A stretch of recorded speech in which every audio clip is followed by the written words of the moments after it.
Olá, pessoal. A gente está na nossa parte 2, né, do conteúdo de ditadura civil-militar no Brasil.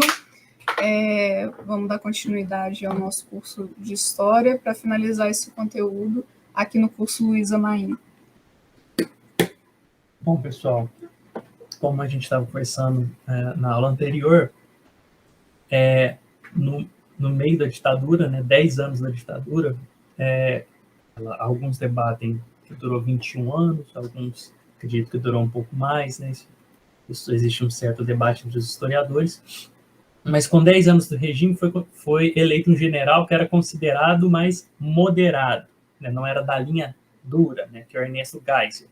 E ele anunciou que teria então a famosa, né, abertura lenta, gradual e segura, porque na verdade existiam muitas pressões de vários setores da população para o fim da ditadura. É muito difícil a manutenção. Dar um golpe é fácil, mas a manutenção é muito difícil. E sem apoio externo e com impopularidade fica ainda mais difícil, porque os assassinatos começaram a acontecer cada vez mais, as pessoas perdendo seus familiares. A crise do petróleo, a crise econômica aconteceu. Um governo em crise econômica, ele vai se tornando lentamente popular, quase que necessariamente. Né? Mas a gente tem que pensar também o seguinte, galera, nenhum país está isolado de outros, né? A gente comentou anteriormente sobre a influência dos Estados Unidos na América Latina, né? Principalmente nas ditaduras da América Latina, e para o começo do fim da ditadura não foi diferente. O que estava acontecendo, né? Lá nos Estados Unidos, por exemplo, ocorria a derrota dos Estados Unidos na Guerra do Vietnã, né? Tinha a renúncia do Nixon também, né? Que deixou os Estados Unidos em descrédito, e o novo presidente, né, dos Estados Unidos, ele era contrário à política, né, de influência do país na América Latina, incluindo no Brasil. Não necessariamente influência, mas de ditaduras. Sim. Né? Claro, porque a influência persiste, né? Lógico. O que incomodava era justamente percebam que isso é parte da cultura. Né? Então, é da parte da cultura, das escolhas que nós fazemos enquanto sociedade, dos valores que a gente apoia. Por isso que é tão importante a gente sempre relembra, a gente sempre valorizar a democracia, os direitos dos seres humanos. Porque quando isso é desvalorizado, tudo pode acontecer com qualquer um, inclusive com a gente mesmo. E quando isso é valorizado, algo como uma ditadura se torna desprezível, nojento e inaceitável. Né? Bom, mas o novo presidente estadunidense não fez isso porque era bonzinho, né? Os Estados Unidos estava em descrédito, estava em crise, tinha perdido uma guerra, né? Havia uma comoção popular nos Estados Unidos também a favor dos direitos humanos, né? Exatamente. Os anos 70 nos Estados Unidos é um período em que vocês podem até perceber pelas produções musicais, cinematográficas, de paz e amor, de demanda de direitos humanos,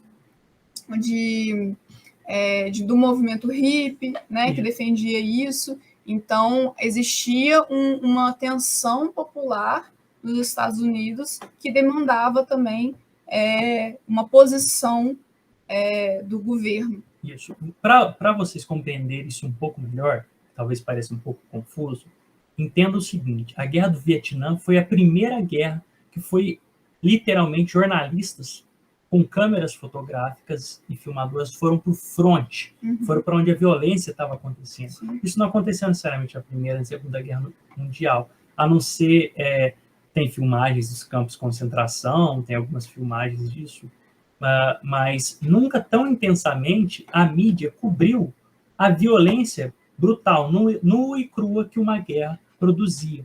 Vocês já devem ter visto uma foto de uma criança nua queimada por napalm, né? Hoje ela é uma grande defensora dos direitos humanos. Uma jornalista, perdão por não me lembrar o nome dela agora. Né? Então, o que acontece? Ficou escancarado, né, a política bélica, né, a política de manutenção sempre de guerras dos Estados Unidos, de intervenção, de controle em outros países, de ver o mundo como quintal dos Estados Unidos, dos interesses estadunidenses. E a mídia norte-americana, anti-guerra, escancarou o quão brutal era aquela violência, o quão ela assassinava pessoas, crianças.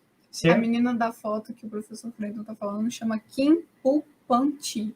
Isso. Me desculpem se eu não pronunciei corretamente o nome. Aliás, é por isso que depois disso, os Estados Unidos não permite mais que jornalistas cheguem tão perto do fronte, porque isso torna a guerra extremamente popular nos Estados Unidos. E guerra para governos americanos é business, é negócio. É negócio. Tem gente que ganha dinheiro nisso. Exatamente. Como a gente disse, eles aprenderam essa lição muito bem na Primeira Guerra Mundial. E outra coisa, durante a Guerra do Vietnã, a presença desses jornalistas também era a presença de denúncias, né, das atrocidades que também o exército americano fazia naquele território. Tá? Por isso, essa crise de direitos humanos e esse debate internacional, né, sobre os direitos humanos. Sim.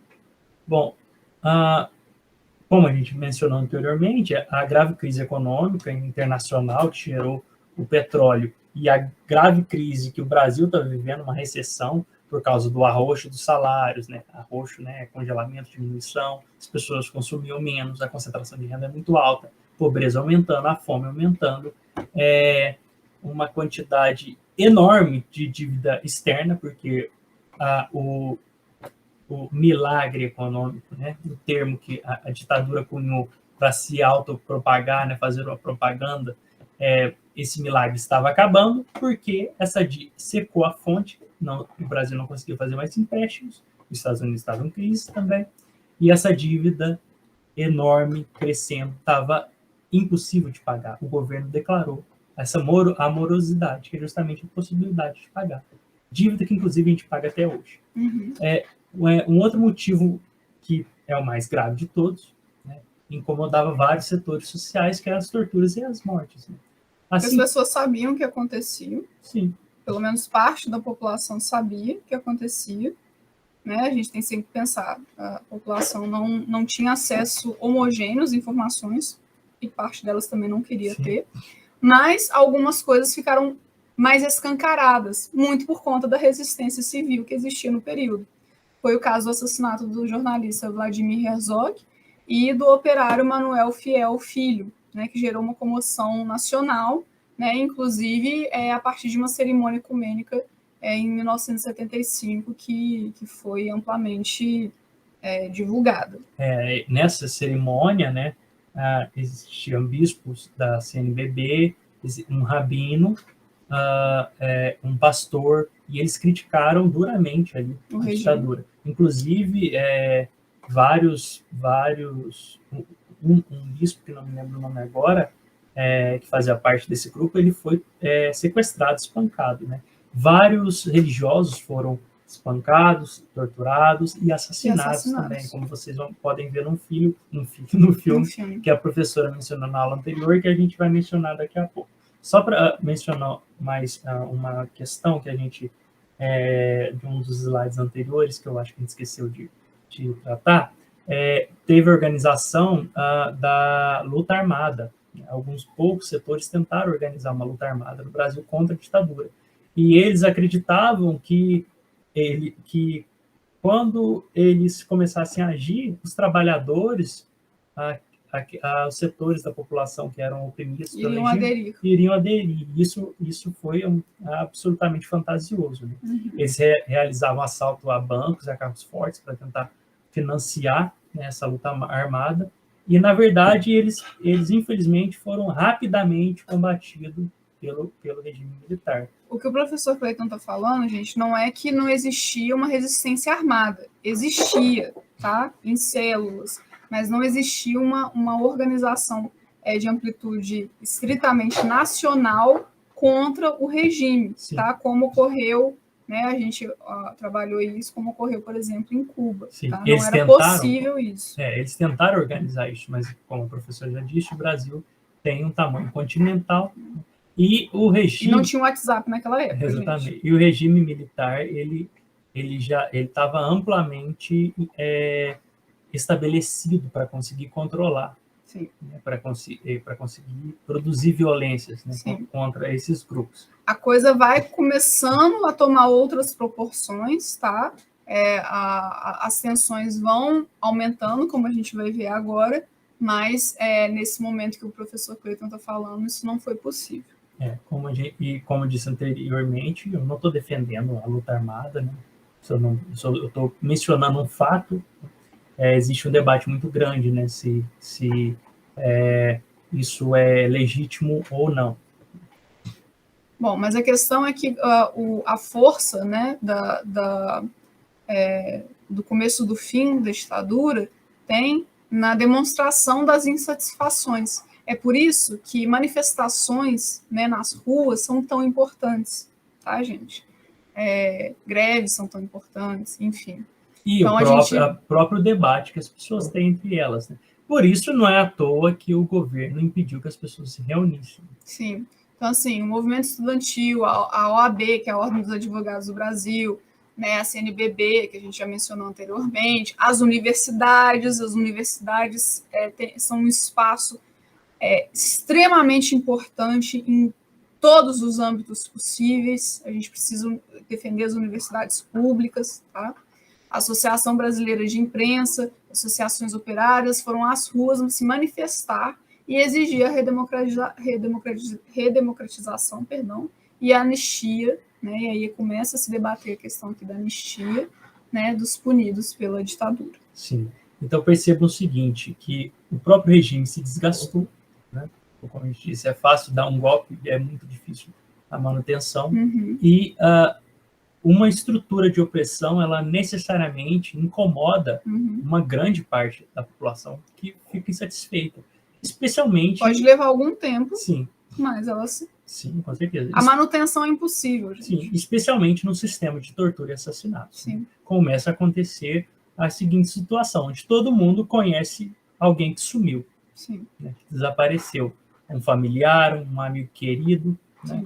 Isso cria um sistema de terror que as pessoas começam a abominar. E aí, em 78, o Geisel revoga o AI-5. Exatamente. E aí os movimentos sociais passaram a atuar cada vez mais, né? Com reivindicações específicas, inclusive, né? Com os movimentos de bairro, das mulheres, dos negros e dos LGBTQIA+. Essa população que não é mencionada muitas vezes, o quão eles foram importantes opositores à ditadura, né? Lutaram contra a ditadura. Sim. E a gente tem que mencionar também os movimentos indígenas, né? A gente se ouve falar muito dos movimentos indígenas a partir da redemocratização do Brasil, mas a presença indígena ela foi fundamental para a redemocratização do Brasil, tá?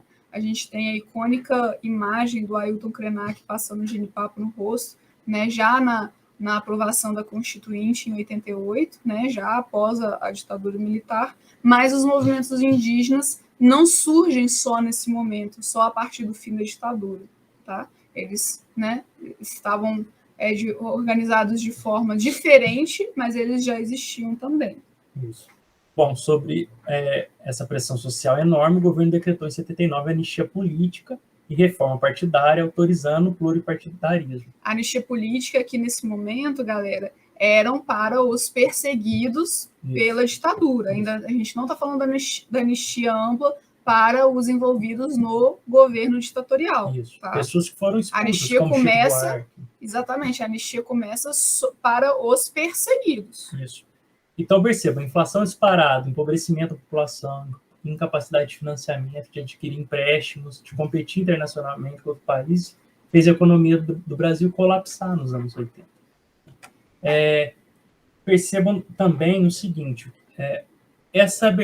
apesar dessa abertura acontecer por causa dessa pressão social muito grande, as perseguições, as torturas, a opressão não acabou. O regime continuou buscando isso, até porque, como a gente disse, as instituições não são homogêneas. O mesmo ocorria entre os militares. Existia o que a gente chamou de linha dura, existiam militares que eram, digamos assim, a favor da redemocratização, né? Então, existiam certas disputas entre eles mesmos, mas existia um grande medo, era de que eles tivessem que pagar pelos crimes que eles cometeram Sim. durante a ditadura.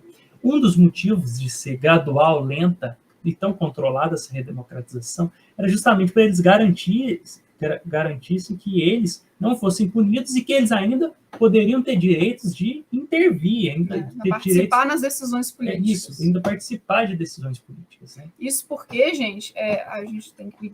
Né, eu sei que estava um pouco repetitivo, mas tem que ser repetitivo mesmo para a gente sempre lembrar. Não é homogêneo, tá? Mesmo com, né, o debate sobre o fim da ditadura já acontecendo, né, os militares da linha dura não aceitavam esse fim, né, e começaram a tentar não, como de fato fizeram, uma série de ataques terroristas de implantação e explosão de bombas em diversos lugares, tá? Ferindo e matando várias pessoas. Sim, ferindo inclusive pessoas importantes, como pessoas da OAB. Sim. Né? E aí, bancas de jornais que vendiam materiais de oposição eram incendiados. Sim. E aí, em 81, um desses atos, né, terroristas falhou, né? A bomba explodiu no colo de um sargento, né, que matou ele. Eram dois que estavam, inclusive, tentando realizar esse ato terrorista, que tinha uma capacidade de explosão gigantesca, ia acontecer durante um evento ato comemorativo do Dia do Trabalho, que tinham milhares de pessoas. Milhares de pessoas iam morrer se tivesse dado certo esse atentado. Sim. E aí deu errado e essa bomba explodiu no colo, né, de um desses agentes. Uma delas detonou. Uma delas, não todas. E aí o que aconteceu? Né? Esse é um evento importante porque ele ilustra, né, ele demonstra como que os militares tentaram colocar a culpa em comunistas, né, nos subversivos, né, que é um termo muito utilizado no período, né, em opositores da ditadura, quando na verdade eram eles mesmos tentando fazer o oposto. Como a AI-5 já tinha caído, a imprensa sabia muito bem o que tinha acontecido, mas os militares estavam tentando dizer que não, que foram subversivos esquerdistas, né, criminosos políticos. Isso era soava tão ridículo, escancaradamente mentiroso, que alguns dos próprios militares do governo se retiraram do governo por causa disso. Porque não era possível jogar essa culpa nas esquerdas, de tão óbvio que era a situação. É tão escancaradamente mentiroso e tão ridículo, impressionante como tem gente que ainda defende isso hoje. Exatamente. Bom, a opinião pública com isso aconteceu o exato oposto que eles queriam. Eles tentaram amedrontar a população que queria que o regime acabasse, e com isso escancarou ainda mais a violência do regime. A população passou a exigir a redemocratização o quanto antes, com o lema que muitas pessoas conhecem, né, do diretas já, que era diretas no sentido de eleição direta, né, dos seus representantes. Mas o processo ocorreu exatamente como eu mencionei, de forma lenta, de forma que os militares envolvidos com os crimes não fossem punidos e acontecesse aquela anistia para todos. Ou seja, a anistia aconteceu para quem foi perseguido, para as vítimas e para os violentores. E para quem assassinou, para quem matou, para quem torturou, também não seria punido. E os militares, eles continuaram tendo poder de decisão política no país, né? Como a gente vê. Infelizmente, isso é algo que a redemocratização não conseguiu reelaborar. Até porque nós estamos tendo uma aula de história aqui, né, que amplamente democrática, inclusiva, e infelizmente, em muitas escolas militares, nada disso que a gente está trabalhando é ensinado. Não. Isso é ensinado como uma revolução, né? Uma revolução que estava combatendo terroristas comunistas. E existem alguns projetos que querem expandir isso para as demais escolas. Exatamente. Então, nós temos uma série de regulamentações que nós temos que obedecer para a gente dar uma aula de história de acordo com os fatos científicos que historiadores trabalham diariamente. Porque história é uma ciência. Porque história é ciência. Não é opinião. No entanto, essa legalização, essa regulamentação, ela nunca conseguiu penetrar escolas militares, o que é absolutamente um absurdo. e faz com que eles consigam gerar essa própria narrativa fantasiosa sobre eles mesmos. Né? Sim. Bom, filmes importantes sobre a ditadura civil-militar brasileira. Né? Aqui temos 5 deles, né? A professora falou do Batismo de Sangue. Eu vou passar, essas são só as capas, né? Eu vou passar para tratar um pouquinho, para mencionar um resumo para vocês sobre eles. Né? Esse resumo eu peguei no site E-Guia do Estudante, depois vocês podem dar uma olhada, tá aqui a referência. Bom, para Frente Brasil, de 1982. Abro aspas. Lançado ainda durante a ditadura militar, o filme mostra os anos de chumbo e o período do milagre econômico. Enquanto os brasileiros vibravam com a seleção brasileira de futebol na Copa do Mundo no México, prisioneiros políticos eram torturados e desapareciam nas mãos dos militares. Os militares utilizavam o próprio futebol como uma forma de... Você já deve ter ouvido esse termo, né, na escola, de pão e circo, né? Algo que, lembram, vocês devem ter estudado que os romanos eles tinham uma política de entretenimento da população, né, que era mais importante para manter a população sob controle, né? Para a desmotivação política. Isso, para desmotivação, despolitização. Então, pão, né, alimentação e entretenimento. O futebol era visto dessa forma. Muitos times eles tinham relações diretas no controle dos militares, inclusive. O filme Que é Isso, Companheiro? É um filme dirigido por Bruno Barreto, concorreu ao Oscar de melhor filme estrangeiro de seu lançamento, em 97, e a obra conta a história verídica do sequestro do embaixador dos Estados Unidos no Brasil em setembro de 1969 por integrantes de grupos de esquerda que lutavam contra a ditadura militar. Em troca do embaixador, o grupo conseguiu a liberação de diversos prisioneiros políticos. Vários outros embaixadores, inclusive do Japão, por exemplo, foram sequestrados para tentar realizar essas trocas de prisioneiros políticos por alguns setores da esquerda que lutavam contra a ditadura na época. Uhum. Zuzu Engel conta a história verídica da estilista Zuzu Engel. Desculpa, vamos voltar só rapidinho aqui no Batismo de Sangue, só para mencionar o seguinte. Eu pulei o Batismo de Sangue, né? Eu falei porque a gente comentou, né, anteriormente sobre o Batismo de Sangue, que conta a história de um convento de frades dominicanos no final dos anos 60. Para mim é o filme mais impactante dos 5, inclusive. Um dos, né? Mas que ele menciona também como que os frades colaboraram e apoiaram e apoiavam, né, o grupo Ação Libertadora Nacional, que era comandado pelo Carlos Marighella, né, que é né, tem um filme recente agora do Marighella que eu infelizmente ainda não vi, mas que provavelmente, né, adiciona aqui ao nosso debate. O Marighella ele lutou contra a ditadura, né? Ele fazia parte da luta armada, mas o filme mostra como que não existia essa homogeneidade dentro dos grupos religiosos, né, da igreja. Existiam setores que apoiavam e setores que não apoiavam a ditadura, e como aqueles que se opunham, eles foram brutalmente perseguidos, torturados também. É um filme muito impactante. Bom, o Zuzu Engel conta a história verídica da estilista Zuzu Engel, que era a mãe do militante político Stuart Engel Jones, que foi torturada e assassinada pelos militares. Zuzu foi um exemplo de mãe que, antes da política, passou a lutar contra o governo pelo direito de reaver o corpo de seu filho assassinado e conseguir justiça. É um filme muito triste, pessoal, e se eu não me engano, a Zuzu Engel, ela nunca conseguiu ter o corpo do filho de volta, e ela mesma, né, todos os indícios demonstram que ela foi assassinada também pelo governo para calar a boca dela. Sim. Porque ela denunciava, né? Existe até hoje a Marcha das Mães, que procuram notícias dos seus familiares, né? Dos seus filhos, dos seus maridos, dos seus familiares em geral, que desapareceram na ditadura. Existiam várias formas da ditadura desaparecer com corpos. Ela utilizou, por exemplo, incineradores em grandes empresas de metalurgia. Ela jogou pessoas no mar. A gente sabe que esse tipo de coisa acontecia. E esse exemplo que o professor Cleiton está trazendo, né, de incinerar os corpos, é só mais um dos muitos, né, de como que os empresários apoiavam, né, e eram não só coniventes, alguns, né, não eram só coniventes, mas cúmplices. Isso, participava ativamente. Alguns deles. Né? O ano em que meus pais saíram de férias, de 2006, mais recente. Os pais de Mauro, garoto de 12 anos, saem de férias, entre aspas, inesperadamente em 70, e deixam o menino com a avó paterna. Na verdade, os dois militantes estão fugindo da ditadura militar.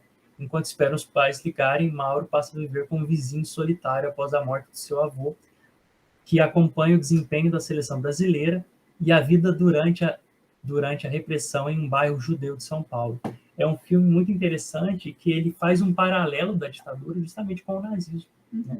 A repressão que ele criava em guetos, né, de certas pessoas, e como que ao mesmo tempo tentava entreter a população, né?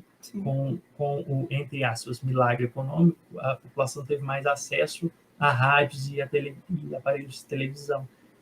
Ou seja, mais acesso a entretenimento. O futebol foi uma ferramenta importante de manutenção, né, da ditadura do governo de maneira indireta, para poder acalentar a população. Desinteressar a população, né, despolitizar a população. Sim. Bom, pessoal, a gente trouxe duas questões hoje para vocês para ilustrar, né, como que isso pode aparecer não só no Enem, mas na parte de questões fechadas do PISA. Essa aqui é do Enem de 2018, que é uma carta, né, do cartunista Henrique de Souza Filho, conhecido como Renfil, para o Ernesto Geisel, né, para o então ditador Ernesto Geisel. Excelentíssimo senhor presidente Ernesto Geisel, né, 10 de janeiro de 1979. Considerando as instruções dadas por Vossa Senhoria de que sejam negados os passaportes aos senhores Francisco Julião, Miguel Arraes, Leonel Brizola, Luiz Prestes, Paulo Schilling, Gregório Bezerra, Márcio Moreira Alves e Paulo Freire. Considerando que, desde que nasci, me identifico plenamente com a pele, a cor dos cabelos, a cultura, o sorriso, as aspirações, a história e o sangue destes 8 senhores. Considerando tudo isso, por imperativo da minha consciência, venho por meio dessas devolver o passaporte que, negado a eles, me foi concedido pelos órgãos competentes de seu governo. No referido contexto histórico, a manifestação do cartunista Renfil expressava uma crítica a opção A, censura moral das produções culturais. Poderia ser, né, uma censura, mas não, né, uma censura moral das produções culturais, tá, pessoal? A questão das produções culturais estaria mais relacionada à atuação dos artistas, mais necessariamente a opressão, né, da produção cultural, né, e a atuação desses artistas, cantores, atores, e então não seria, né, nessa situação aqui, não seria essa opção. Sim. A opção B, limite do processo de distensão política. E é essa que é a opção, porque o que tá sendo tratado é justamente como que certos direitos eram negados para alguns e possibilitados para outros, né? O regime estava de olho, né, nas trajetórias determinadas pessoas e tentava impedir com que elas transitassem livremente, né? Porque ele tentava impedir que elas atuassem o seu trabalho, suas ideias, né? O Paulo Freire está ali, né, um grande educador, né? E então perceba que é justamente isso, né? A carta ela é sobre uma espécie de manifesto contra essa exclusão, né, de pessoas que podem ou não ter direitos, mas a questão usou um termo dificilzinho, um termo complicadinho, de extensão. Né? Isso que pode confundir, porque é algo muito simples, podia ser simplesmente limite do processo de direitos políticos. Sim. A opção C, interferência militar de países estrangeiros. A gente teve interferência de países estrangeiros, mas ela não foi militar, tá, pessoal? Sim. Opção D, representação social das agremiações partidárias. Também não é que não existia, né, essa crítica, mas não era uma mera crítica, né? A gente está falando de proibição, né, dessas agremiações partidárias. Sim. Então, essa opção é uma atenuante do que realmente existia. Sim, e o texto que não aborda isso. Sim. impedimento de eleição das assembleias estaduais, o texto também não aborda isso. Sim, né? Apesar, né, de que isso existia, não é ao que o texto se refere. Bom, aqui tem a questão do Enem de 2017. Né? No período anterior ao golpe militar de 64, os documentos episcopais indicavam para os bispos que o desenvolvimento econômico e claramente o desenvolvimento capitalista, orientando-se no sentido da justa distribuição da riqueza, resolveria o problema da miséria rural e, consequentemente, suprimiria a possibilidade do proselitismo e da expansão comunista entre os camponeses. Foi nesse sentido que o golpe de Estado, né, de 31 de março de 1964, foi acolhido pela Igreja. Tá?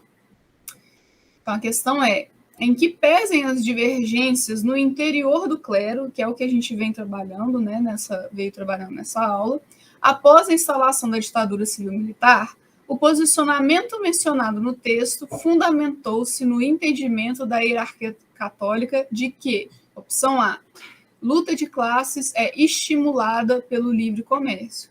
Não tem o menor sentido essa opção, tá, pessoal? Muito pelo contrário, né? No livre comércio não tem absolutamente nada a ver com a luta de classes. Tudo bem? Opção B. A hierarquia fundamentou-se no entendimento que a hierarquia católica de que o poder oligárquico é limitado pela ação do exército. Também não é essa opção, tá, pessoal? A gente em nenhum momento, inclusive, mencionou o poder oligárquico, né? Isso é um termo que era muito usado no começo do século XX, né? Sim. Ele ficou um pouco defasado nesse momento, né? Então, não tem absolutamente nada a ver. Não sei nem como explicar como isso não tem nada a ver. Opção C. Fundamentou-se no entendimento da hierarquia católica de que a doutrina cristã é beneficiada pelo atraso do interior. Também não faz o menor sentido, né? Nem em nenhum contexto. Opção D. De que o espaço político é dominado pelo interesse empresarial. Apesar de haver questionamentos sobre isso, não é ao que o texto se refere. Não, absolutamente, nem um pouco. Nem um pouco.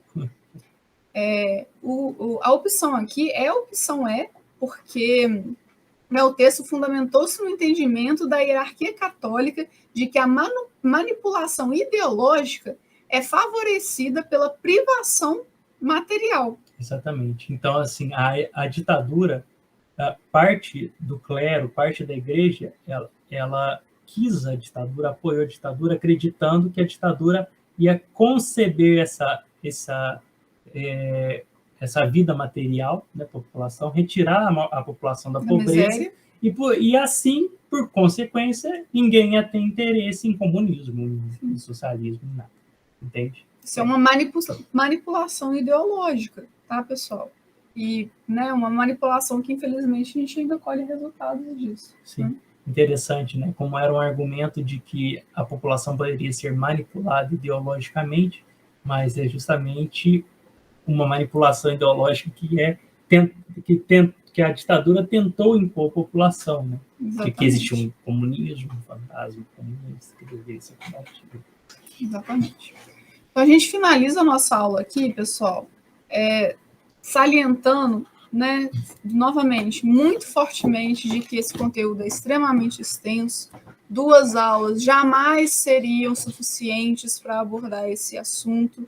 Tem pessoas que se dedicam a vida inteira a trabalhar esse tema e, no final da vida, elas só chegam à conclusão de que elas sabem muito pouco, porque foi um período de intensa repressão, sentida de maneira diferente por diversas pessoas e em diversos lugares do país. Exatamente. Então, portanto, esse tema é muito sensível e é muito importante, muito contemporâneo no momento que a gente está vivendo.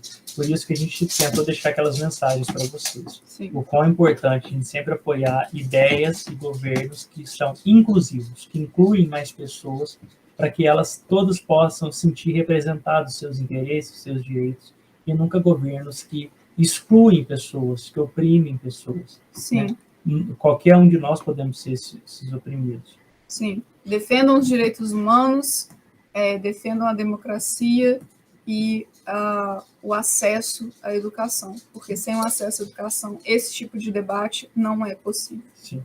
Só quero dizer uma coisa, se vocês tiverem interesse em se aprofundar sobre o surgimento do pensamento autoritário durante o século XX, esse livro do Boris Fausto é um livro muito curto, muito direto ao ponto, muito interessante, muito fácil de ler, que eu recomendo para qualquer um. Ele vai trabalhar desde da crise de 29, como a gente disse, o surgimento dos fascismos, dos nazifascismos, né? Do impacto que isso teve na América Latina e da ditadura militar, das ditaduras militares na segunda metade do século XX também. E se vocês, por um acaso, se depararem com um material que não faça essa abordagem de maneira crítica, salientando a necessidade de defesa dos direitos humanos, questionem esse material e procurem um outro mais adequado. Então é isso, pessoal. Bons estudos. A gente permanece por aqui à disposição de vocês e até a próxima. Bons estudos, pessoal.